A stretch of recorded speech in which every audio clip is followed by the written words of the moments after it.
तर नमस्कार YouTube family. आता नाही का मी आले जॉबवरून आणि आत्ताच येऊन बसले मी. तर आज काय किस्सा झाला तुम्हाला सांगायचे.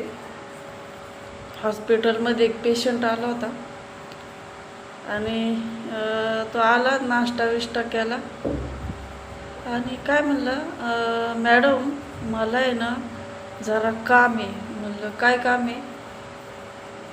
तर तो म्हणतो जरा माझं काम आहे. म्हणलं पण तुमचा नंबर आहे नाही का, तुम्ही तुमचं काम नंतर करा ना, आता पहिलं तुमचं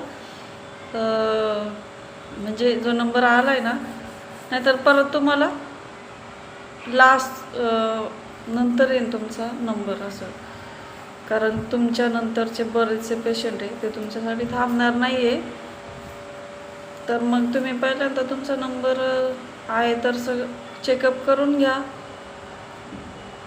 तो म्हणतो नाही मॅडम मला नाही का लय अर्जंट काम आहे, मला माझं काम करायचंच आहे. मग म्हणलं तुमचं काय काम आहे मला सांगा. तर म्हणतो मी तुम्हाला काय सांगू. तर म्हणलं काय झालं सांगा मला. तर म्हणतो मॅडम मला चहा प्यायचा आहे आणि चहा सांगते मला सिगरेट पण प्यायची. चहा सांगते सिगरेट कशी काय प्यायची? मग चहा सांगते कोणी सिगरेट प्यायचं का? मला काय समजत नाही. त्याशिवाय चहा सांगते सिगरेट चावून खायची.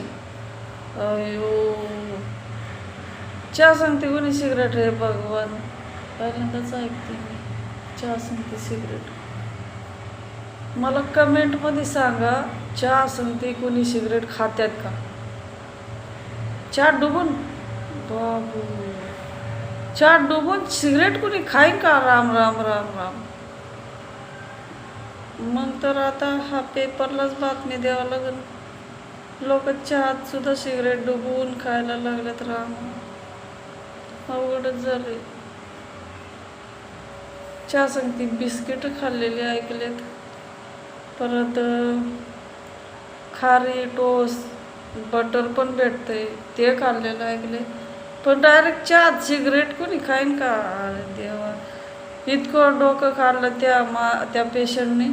नाही मला चहा सांगते सिगरेटच पाहिजे. मी विचारच करायला लागले, चहा सांगते सिगरेट खायचीच कशी, त्याशिवाय डुबवून खायची. तुम्ही कमेंटमध्ये सांगा कशी खायची.